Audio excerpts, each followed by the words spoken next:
NDA 9 ಕ್ಷೇತ್ರಗಳಲ್ಲಿ ಮುನ್ನಡೆ. ಅಂಚೆ ಮತ ಎಣಿಕೆಯಲ್ಲಿ ಎನ್ಡಿಎ ಮುನ್ನಡೆಯನ್ನು ಕಾಣ್ತಾ ಇದೆ. 9 ಕ್ಷೇತ್ರಗಳಲ್ಲಿ ಆರಂಭಿಕ ಮುನ್ನಡೆ ಎನ್ಡಿಎದು. ಹಂಗಂತ ಮಹಾಗಠಬಂಧನ ಕೂಡ 2 ಕ್ಷೇತ್ರಗಳಲ್ಲಿ ಮುನ್ನಡೆಯನ್ನು ನೋಡ್ತಾ ಇದೆ. ಇನ್ನು ಜನಸ್ವರಾಜ್ ಪಾರ್ಟಿ ಯಾರ ಮತಗಳನ್ನು ಹೆಚ್ಚು ಸೆಳೆಯುತ್ತೆ, ಯಾವ ರೀತಿ ಮೋಡಿ ಮಾಡುತ್ತೆ ಅದರ ಮೇಲೆ ಡಿಪೆಂಡ್ ಆಗುತ್ತೆ. ಎಸ್ ಮೇಡಮ್, ನಾವು ಮಾತಾಡ್ತಾ ಇದ್ವಿ ಯಾವ್ಯಾವ ಅಂಶಗಳು ಯಾವ್ಯಾವ ರೀತಿ ಪರಿಣಾಮ ಬೀರಿರ್ಬೋದು ಏನಿರುತ್ತೆ ಅಂತ, ಏನಂತೀರಿ? ತೇಜಸ್ವಿ ಯಾದವ್ ಅವರ ಕಾಮೆಂಟ್ ನೋಡ್ಕೊಂಡು ಬಂದರೆ ನಿಜವಾಗ್ಲೂ ಈ ವೋಟ್ ಚೋರಿ ಕ್ಯಾಂಪೇನನ್ನು ಅವ್ರು ಏನು ಮಾಡಬೇಕಿತ್ತು ಅಂತ ಬಯಸ್ತಿದ್ರು ಅದರದ್ದು ಒಂದು ಪೂರ್ಣವಾದಂತಹ ಫಲಿತಾಂಶ ನಾವಿತ್ತು ನೋಡ್ತಾ ಇದ್ದೀವಿ. ಸುಪ್ರೀಂ ಕೋರ್ಟನ್ನೇ ಅಬ್ಸರ್ವ್ ಮಾಡಿರೋದು ಏನು ಅಂದರೆ, ಕಾಂಗ್ರೆಸ್ಸಿಗೆ ಡೈರೆಕ್ಟಿವ್ ಕೊಟ್ಟಿರೋವಂಥದ್ದು, ನಿಮಗೆ ಎಲೆಕ್ಷನ್ ಗೆದ್ದಾಗ EVM ಚೆನ್ನಾಗಿ ವರ್ಕ್ ಆಗುತ್ತೆ, ಗೆಲ್ಲದೇ ಇರಬೇಕಾದಾಗ ನಿಮಗೆ ವರ್ಕ್ ಆಗಲ್ಲ ಅನ್ನೋದು ಒಂದು ಡೈರೆಕ್ಟಿವ್ ಕೊಟ್ಟಿರೋವಂಥದ್ದು. ಇದನ್ನು ಹೇಳ್ತಾ ಯಾವ ಜಂಗಲ್ ರಾಜ್ ನಡೆಸಿದಂತಹ RJD ಅವರು ಬ್ಯಾಲೆಟ್ ಬೂತ್ ಕ್ಯಾಪ್ಚರಿಂಗ್ ಅಲ್ಲಿ PhD ಮಾಡಿದಂತಹ RJD ಇವತ್ತು ಚುನಾವಣಾ ಫಲಿತಾಂಶ ಬರೋದಕ್ಕಿಂತ ಮುಂಚೆನೇ EVM ಸರಿಯಾಗಿ ವರ್ಕ್ ಆಗ್ತಿಲ್ಲ ಅಂತ ಹೇಳ್ತಾರಲ್ಲ, ಅಥವಾ ಈ ಒಂದು ಎಲೆಕ್ಷನ್ ಬಗ್ಗೆ ಒಂದು ನಿಮಿಷ ಅಪ್ಡೇಟ್ ಕೊಟ್ಬಿಡ್ತೀನಿ. ಈಗ 10 ಕ್ಷೇತ್ರಗಳಲ್ಲಿ NDA ಮುನ್ನಡೆಯನ್ನ ಸಾಧಿಸಿದೆ. ಅದರಲ್ಲಿ ಬಿಜೆಪಿಯ ಪ್ರಾಬಲ್ಯ ಹೆಚ್ಚಾಗಿರೋದು ನಾವು ಗಮನಿಸ್ತಾ ಇದ್ದೀವಿ. NDA 10 ಕ್ಷೇತ್ರಗಳಲ್ಲಿ ಅಂಚೆ ಮತ ಎಣಿಕೆ ಈಗ ಆರಂಭ ಆಗಿರೋದು ಅಂಚೆ ಮತ ಎಣಿಕೆ ಮಾತ್ರ. ರಾಘೋಪುರ ಕ್ಷೇತ್ರ ಬಹಳ ಪ್ರತಿಷ್ಠಿತ ಕ್ಷೇತ್ರ. ತೇಜಸ್ವಿ ಯಾದವ್ ಈಗ ಮುನ್ನಡೆಯನ್ನ ಸಾಧಿಸಿದ್ದಾರೆ. ಕೇವಲ 2 ಕ್ಷೇತ್ರಗಳಲ್ಲಿ ಮಾತ್ರ ಮಹಾಗಠಬಂಧನ್ ಈಗ ಮುನ್ನಡೆಯಲ್ಲಿರೋದು. ಈಗ ನಿಧಾನವಾಗಿ ಮಹಾಗಠಬಂಧನ್ ನಂಬರ್ ಕೂಡ ಹೆಚ್ಚಾಗ್ತಿದೆ. ತಾರಾಪುರದಲ್ಲಿ ಸಾಮ್ರಾಟ್ ಚೌಧರಿ ಮುನ್ನಡೆಯನ್ನ ಸಾಧಿಸಿದ್ದಾರೆ. NDA 14 ಕ್ಷೇತ್ರಗಳಲ್ಲಿ ಮುನ್ನಡೆಯನ್ನ ಸಾಧಿಸಿದೆ. ಮಹಾಗಠಬಂಧನ್ 4. ಈಗ ಅಂಚೆ ಮತ ಎಣಿಕೆ ಆಗ್ತಿರೋದು. ಈಗ NDA ಮುನ್ನಡೆಯನ್ನ ಸಾಧಿಸಿದೆ. ಬಿಜೆಪಿ ಆಲ್ರೆಡಿ 14ರಲ್ಲಿ ಸುಮಾರು 8ರಿಂದ 9 ಕ್ಷೇತ್ರಗಳಲ್ಲಿ ಲೀಡ್ ಅನ್ನ ಪಡ್ಕೊಂಡು ಮುನ್ನುಗ್ತಾ ಇದೆ. 14 ಕ್ಷೇತ್ರಗಳಲ್ಲಿ NDA ಮುನ್ನಡೆ. ಇವತ್ತು ಬೆಳಗ್ಗಿನ ಟ್ರೆಂಡ್ ಇದು. ಅಂಚೆ ಮತಗಳ ಎಣಿಕೆ ಆರಂಭ ಆಗಿರೋದಷ್ಟೇ. ಈಗ 14 NDA, 4 ಮಹಾಗಠಬಂಧನ್, 1 ಕ್ಷೇತ್ರದಲ್ಲಿ ಜನಸುರಾಜ್ ಪಾರ್ಟಿ, ಹಾಗೆ HM 1 ಕ್ಷೇತ್ರದಲ್ಲಿ ಮುನ್ನಡೆಯನ್ನ ಸಾಧಿಸಿದೆ.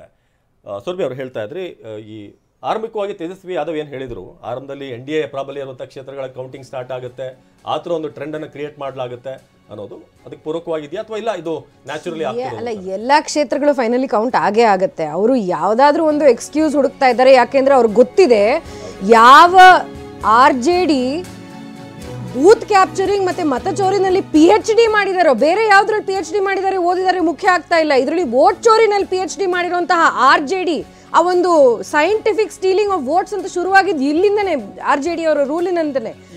ಮೇಡಮ್ 19 ಕ್ಷೇತ್ರಗಳಲ್ಲಿ NDA ಮುನ್ನಡೆ. NDA 19 ಕ್ಷೇತ್ರಗಳಲ್ಲಿ ಮುನ್ನಡೆ ನೋಡ್ತಾ ಇದೆ. ಅದರಲ್ಲಿ ಬಿಜೆಪಿ ಪಾತ್ರ 11 ಕ್ಷೇತ್ರಗಳಲ್ಲಿ ಬಿಜೆಪಿ ಮುನ್ನಡೆ. JDU 5 ಕ್ಷೇತ್ರಗಳಲ್ಲಿ, ಅಂದರೆ ಜಾಸ್ತಿ ಆಗುತ್ತೆ ಇನ್ನೂ. HM ಹಿಂದೂಸ್ತಾನ್ ಆವಾಮ್ ಮೋರ್ಚಾ, ಎಸ್, ಅದು ಕೂಡ 1 ಕ್ಷೇತ್ರದಲ್ಲಿ ಮುನ್ನಡೆ ನಾವು ನೋಡ್ತಾ ಇದ್ದೀವಿ. ಮುನ್ನಡೆ ಹಿನ್ನಡೆಗಳನ್ನು NDA ಇಲ್ಲಿ ಸ್ಪಷ್ಟ ಮುನ್ನಡೆಯಲ್ಲಿದೆ. ಆರಂಭಿಕ ವಿವರಗಳು,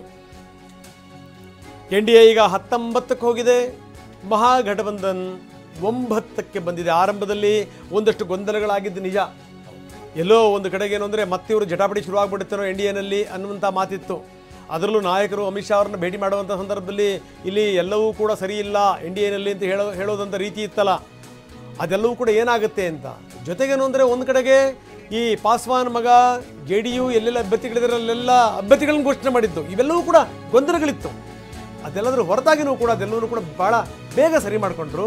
ಅಂಚೆ ಮತ ಎಣಿಕೆಯಲ್ಲಿ NDA ಸ್ಪಷ್ಟ ಮುನ್ನಡೆಯಲ್ಲಿದೆ. ಆರಂಭಿಕ ಮುನ್ನಡೆ NDAಗೆ. ಅದರ ವಿವರಗಳನ್ನು ನೀವು ನೋಡ್ತಾ ಇದ್ದೀವಿ. ಇನ್ನು ಮಹಾಗಠಬಂಧನ್ 13 ಕ್ಷೇತ್ರಗಳಲ್ಲಿ ಮುನ್ನಡೆಯಲ್ಲಿದೆ. ಮಹಾಗಠಬಂಧನ್ NDA 23 ಕ್ಷೇತ್ರಗಳಲ್ಲಿ. ಈಗ ಅಂಚೆ ಮತ ಎಣಿಕೆ ಆರಂಭ ಆಗಿರೋದು. NDA 23 ಕ್ಷೇತ್ರಗಳಲ್ಲಿ ಮುನ್ನಡೆಯನ್ನ ಸಾಧಿಸಿದೆ. ಬಿಜೆಪಿ 101 ಕ್ಷೇತ್ರಗಳಲ್ಲಿ ಅಭ್ಯರ್ಥಿಯನ್ನು ಕಣಕ್ಕಿಳಿಸಿತ್ತು, ಹಾಗೆ JDU ಕೂಡ. ಆದರೆ ಬಿಜೆಪಿ 12 ಕ್ಷೇತ್ರಗಳಲ್ಲಿ ಹಾಗೆ JDU 8 ಕ್ಷೇತ್ರಗಳಲ್ಲಿ ಮುನ್ನಡೆಯನ್ನ ಸಾಧಿಸಿದೆ. ಹಾಗೆ LJP 1 ಸ್ಥಾನಗಳಲ್ಲಿ ಮುನ್ನಡೆಯನ್ನ ಸಾಧಿಸಿ ಮುನ್ನುಗ್ತಾ ಇರೋದು. ಹಾಗೆ ಜನಸುರಾಜ್ 1 ಕ್ಷೇತ್ರದಲ್ಲಿ ಲೀಡ್ ಅನ್ನ ಪಡ್ಕೊಂಡಿದೆ. ನಾವು ಬೆಳಗಿನ ನಂಬರ್ ನೋಡ್ತಾ ಇದ್ದೀವಿ, 23 NDA, 13 ಮಹಾಗಠಬಂಧನ್. ಅಂಡ್ ಅಲಿನಗರ ವಿಧಾನಸಭಾ ಕ್ಷೇತ್ರದಿಂದ ಮೈಥಿಲಿ ಠಾಕೂರ್ ಮುನ್ನಡೆಯಲ್ಲಿದ್ದಾರೆ. ಮೈಥಿಲಿ ಠಾಕೂರ್ ಬಹಳ ಅದ್ಭುತವಾದಂಥ ಗಾಯಕಿ. ಏನಾದರೂ ರಾಮ್ ಕಥಾ ಇದ್ದಂಥ ಸಂದರ್ಭದಲ್ಲಿ ಜನ ದೊಡ್ಡ ಪ್ರಮಾಣದಲ್ಲಿ ಸೇರ್ತಾರೆ ಉತ್ತರ ಭಾರತದಲ್ಲಿ. ಸೊ ಅಲ್ಲಿ ಬಹಳ ಅದ್ಭುತವಾಗಿ ಹಾಡ್ತಾರೆ. ತುಂಬ ತುಂಬ ಜನರ ಮನೆ ಮನಸ್ಸುಗಳನ್ನು ಮುಟ್ಟಿರುವಂಥ ಗಾಯಕಿ. ಆಕೆ ಈಗ ಮುನ್ನಡೆಯಲ್ಲಿದ್ದಾರೆ. ರಾಘೋಪುರ ಕ್ಷೇತ್ರದಿಂದ ಲಾಲು ಪುತ್ರ ಮುನ್ನಡೆಯನ್ನು ನೋಡ್ತಾ ಇದ್ದಾರೆ. ನಾವು ನೋಡ್ತಾ ಇದ್ದೀವಿ NDA 23, MGB ಮಹಾಗಠಬಂಧನ್ 15 ಕ್ಷೇತ್ರಗಳಲ್ಲಿ ಮುನ್ನಡೆ. ನಾವು ತೋರಿಸ್ತಾ ಇದ್ದೀವಿ ನಿಮಗೆ ಸ್ಕ್ರೀನ್ನ ಮೇಲ್ಭಾಗದಲ್ಲಿ. ನೀವು NDA, MGB ಮತ್ತು ಬೇರೆ ಬೇರೆ ಪಾರ್ಟಿಯವರು ಎಷ್ಟು ಕಡೆಗೆ ಮುನ್ನಡೆ ನಾವು ನೋಡ್ತಾ ಇದ್ದೀವಿ ಸ್ಕ್ರೀನ್ನ ಎಡಭಾಗದಲ್ಲಿ ಮತ್ತು ಬಲಭಾಗದಲ್ಲಿ. ಅಂದರೆ ಮಹಾಗಠಬಂಧನ್ ಮತ್ತು NDA ಅದರ ವಿವರಗಳನ್ನು ನಾವು ನಿಮಗೆ ತೋರಿಸ್ತಾ ಇದ್ದೀವಿ. ಇನ್ನು ಕೆಳಗಡೆಗೆ ಬ್ರೇಕಿಂಗ್ ನಿರಂತರವಾಗಿ ನಾನ್ ಸ್ಟಾಪ್ ಕವರೇಜನ್ನು ಟಿವಿನ ನಿಮಗೋಸ್ಕರ ಕೊಡ್ತಾ ಇದೆ. NDA 30 ಕ್ಷೇತ್ರಗಳಲ್ಲಿ ಮುನ್ನಡೆ. 30 ಕ್ಷೇತ್ರಗಳಲ್ಲಿ NDA ಮುನ್ನಡೆ. ಮಹಾಗಠಬಂಧನ ವಿವರಗಳು. ಮಹಾಗಠಬಂಧನ್ 17 ಕ್ಷೇತ್ರಗಳಲ್ಲಿ ಮುನ್ನಡೆ. ಈ ಆರಂಭಿಕ ಮುನ್ನಡೆಯೇ ಮುನ್ನಡೆ ಅಲ್ಲ, ಪ್ರಶ್ನೆ ಬೇರೆ. ಆದರೆ ಇದನ್ನು ಕಡೆಗಣಿಸುವಂಥ ಪ್ರಶ್ನೆನೇ ಇಲ್ಲ. ಯಾಕಂದರೆ ಅಂಚೆ ಮತಗಳಿದಾವಲ್ಲ, ಅವು ಕೂಡ ವೆರಿ ಇಂಪಾರ್ಟೆಂಟ್.